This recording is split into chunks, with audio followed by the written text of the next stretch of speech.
আল্লাহ পাক রব্বুল আলামিনের ভয় ব্যতীত কোনোদিন সফলতা অর্জন করা যায় না। আল্লাহ পাক রব্বুল আলামিনের ভয় যদি মানুষের দিলের ভিতরে না থাকে, তাহলে ওই মানুষের দাম আল্লাহ পাক রব্বুল আলামিনের কাছে সরিষা দানা পরিমাণও নাই। সমাজের মধ্যে তাকিয়ে দেখেন, যার কাছে অর্থ সম্পদ, সহায় সম্পত্তি, প্রভাব প্রতিপত্তি, বংশ মর্যাদা আছে, যার কাছে প্রচুর পরিমাণে জায়গা জমি আছে, গাড়ি বাড়ি আছে, সমাজের মানুষ তাদেরকে দাম দেয়, সম্মান দেয়। কথা বলেন ঠিক কিনা? সমাজের মানুষ তাদেরকে দাম দেয়। কিন্তু রব্বুল আলামিনের কাছে যদি সম্মান পাইতে হয়, তাহলে শুধুমাত্র রব্বুল আলামিনকে পরিপূর্ণরূপে ভয় করতে হবে। এই ভয়কে আরবিতে বলা হয় তাকওয়া। এই তাকওয়া যদি দিলের ভিতরে থাকে, তাহলে ওই ব্যক্তি রব্বুল আলামিনের কাছে সবচাইতে বেশি দামি। আল্লাহ পাক রব্বুল আলামিন বলেন, ইন্না আকরামাকুম ইনদাল্লাহি আতকাকুম, নিশ্চয়ই তোমাদের মধ্যে সবচাইতে বেশি ভয় করনেওয়ালা ব্যক্তি, সবচাইতে বেশি তাকওয়া করনেওয়ালা ব্যক্তি আমি আল্লাহর কাছে সবচাইতে বেশি দামি। এই ভয় রব্বুল আলামিন দিবেন যদি রমজানের রোজাগুলোকে পরিপূর্ণরূপে রাখা যায়, হক আদায় করে রমজানের রোজাগুলো যদি পালন করা যায়, তাহলে এই ভয় যিনি দিবেন, আওয়াজ দিয়া বলেন তিনি কে? সম্মানিত মুসল্লিয়ানে কেরাম, আজকে হলো শাবান মাসের 28 তারিখ, 28শে শাবান।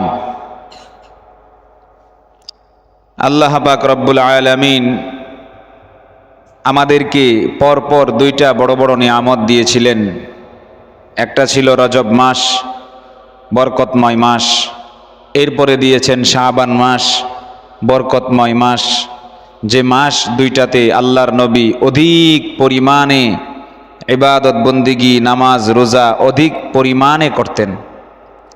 এই দুইটা মাসের পরে রব্বুল আলামিন আমাদেরকে দিতে যাচ্ছেন পবিত্র রমজানুল মোবারক। হয়তোবা শনিবার রাতে আমাদের রমজানুল মোবারকের চাঁদ উঠে যেতে পারে,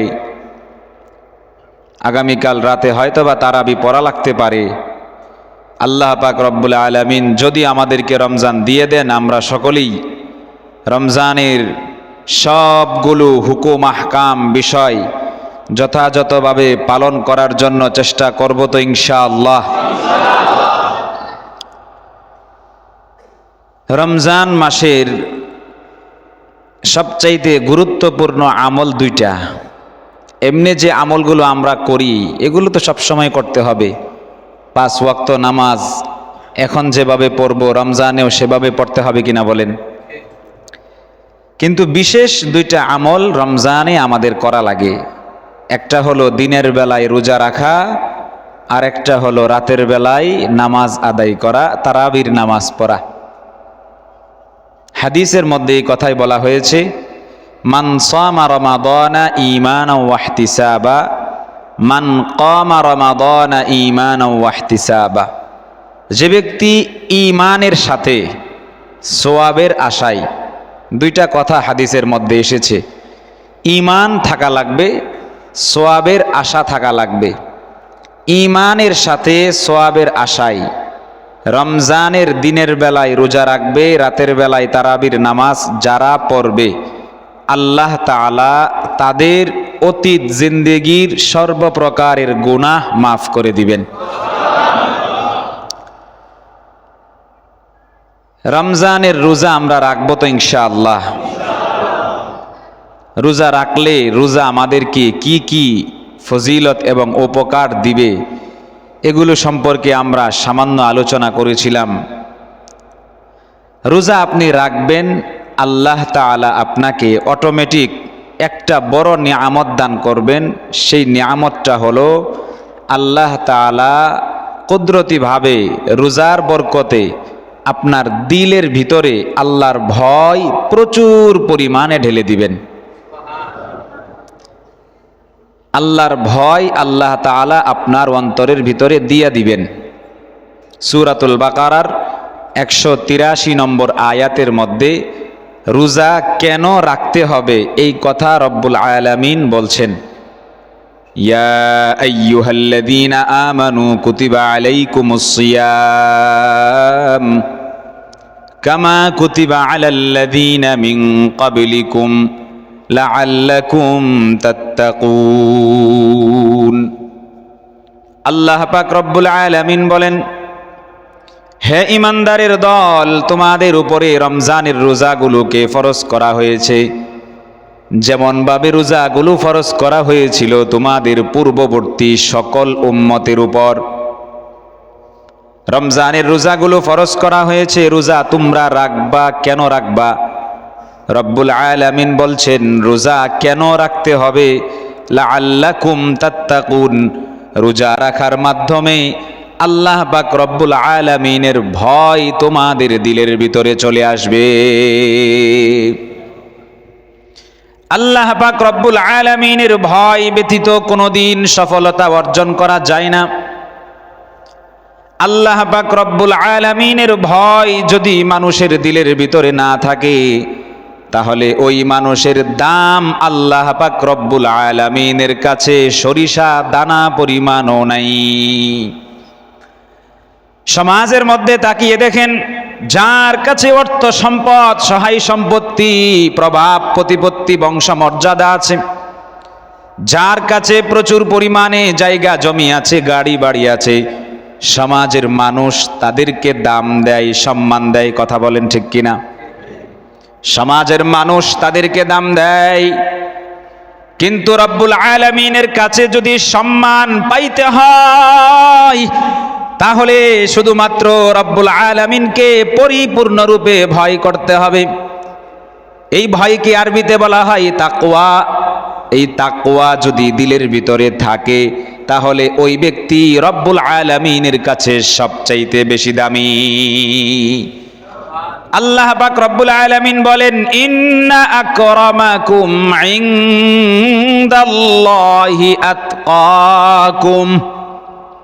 নিশ্চয়ই তোমাদের মধ্যে সবচাইতে বেশি ভয় করনেওয়ালা ব্যক্তি, সবচাইতে বেশি তাকওয়া করনেওয়ালা ব্যক্তি আমি আল্লাহর কাছে সবচাইতে বেশি দামি। এই ভয় রব্বুল আলামিন দিবেন যদি রমজানের রোজাগুলোকে পরিপূর্ণরূপে রাখা যায়, হক আদায় করে রমজানের রোজাগুলো যদি পালন করা যায়, তাহলে এই ভয় যিনি দিবেন আওয়াজ দিয়া বলেন তিনি কে? এই তাকওয়া ব্যতীত মানুষের কাছে আল্লাহ পাক রব্বুল আলামিনের কোনো ভয় আসবে না যদি এই তাকওয়া না থাকে, এই রোজা না থাকে। এই কারণে খলিফাতুল মুসলিমিন হযরত উমর ইবনুল খাত্তাব রাদিয়াল্লাহু তাআলা আনহু, ইসলামের দ্বিতীয় খলিফা, সবচাইতে সাহসী সাহাবী যিনি ছিলেন, তার নাম হলো হযরত উমর ইবনুল খাত্তাব রাদিয়াল্লাহু তাআলা আনহু। খলিফাতুল মুসলিমিন উমর ইবনুল খাত্তাব একদিন হযরত উবাই ইবনে কাব রাদিয়াল্লাহু তাআলা আনহুকে জিজ্ঞাসা করতেছেন, হে উবাই, আল্লাহ পাকের ভয় কিভাবে করতে হয় একটা উদাহরণ দিয়ে বুঝিয়ে দাও। উবাই ইবনে কাবকে খলিফাতুল মুসলিমিন প্রশ্ন করেছেন, তাকওয়া কি জিনিস? হাদিসের মধ্যে তাকওয়ার কথা এসেছে, আল্লাহর ভয়ের কথা কোরআনের মধ্যে এসেছে, কিন্তু আল্লাহ পাক রব্বুল আলামিনকে ভয় কিভাবে করতে হবে একটু বুঝিয়ে দাও। উবাই ইবনে কাব আমিরুল মুমিনিনকে বলতে লাগলেন, আমিরুল মুমিনিন, সংকীর্ণ একটা পথ, পাহাড়ি সংকীর্ণ একটা পথ, ছোট একটা পথে আপনি কি কোনোদিন হেঁটেছেন? এটাকে বলা হয় গিরিপথ। পাহাড়ের মধ্যে ছোট ছোট রাস্তা থাকে, ছোট্ট একটা রেখা থাকে, সাদা রেখা, এটা দিয়ে হাঁটতে হয়। এমন একটা ছোট্ট পথ যার দুই পাশে শুধু কাঁটাযুক্ত গাছ, লম্বা লম্বা কাঁটা বেরিয়ে আছে। রাস্তাটা ছোট, সংকীর্ণ, দুই পাশে অনেক কাঁটা। উবাই ইবনে কাব বলেন, আমিরুল মুমিনিন, আপনি কি এমন সংকীর্ণ রাস্তা দিয়ে কোনোদিন হেঁটেছেন? ওমর ইবনুল খাত্তাব বললেন, বহুবার হেঁটেছি, যুদ্ধ করতে গিয়ে, কাফেরদের সাথে যুদ্ধ করতে গিয়ে এমন পথ দিয়ে অনেকবার হেঁটেছি। উবাই ইবনে কাব বলেন, আমিরুল মুমিনিন, এমন সংকীর্ণ কাঁটাযুক্ত পথে হাঁটার সময় আপনি কিভাবে হাঁটেন? বলে, নিজের শরীরটাকে সংকীর্ণ করে দিয়ে, চাপিয়ে দিয়ে, বড় সাবধানতার সাথে, সতর্কতার সাথে এই সংকীর্ণ রাস্তা দিয়ে হাঁটি। উবাই ইবনে কাব বলেন, এর নামই হলো তাকওয়া। দুনিয়ার মধ্যে আল্লাহ পাক রব্বুল আলামিন গুনাহ নামক অনেক কাঁটা বিছিয়ে রেখেছেন। এই সকল কাঁটার মাঝখান দিয়ে সাবধানতার সাথে, বড় সতর্কতার সাথে হাঁটার নামই হলো তাকওয়া। জোরে জোরে বলেন না সুবহানাল্লাহ। তাকওয়া, বুঝতে পারছেন? এটাই হলো তাকওয়া। অনেক গুনাহ চতুর্দিকে থাকবে, আপনি নিজেকে বাঁচিয়ে সংকীর্ণ রাস্তায় কাঁটা থেকে নিজের শরীরটাকে বাঁচিয়ে যেভাবে হাঁটতে হয়, দুনিয়াতে গুনাহ নামক কাঁটা থেকে নিজেকে বাঁচিয়ে হাঁটার নামই হলো তাকওয়া। আর এই তাকওয়া আসবে যদি রোজাগুলো পরিপূর্ণরূপে রাখা যায়। আল্লাহ পাক রব্বুল আলামিন যারা পরিপূর্ণভাবে হক আদায় করে রোজা রাখবে, আসমানের নিচে জমিনের উপরে সবচাইতে দামি এবং শ্রেষ্ঠ মর্যাদাবান সম্মানিত ব্যক্তি তাদেরকে বানায়া দিবেন। এটা তো হলো রোজা রাখার উপকারিতার কথা।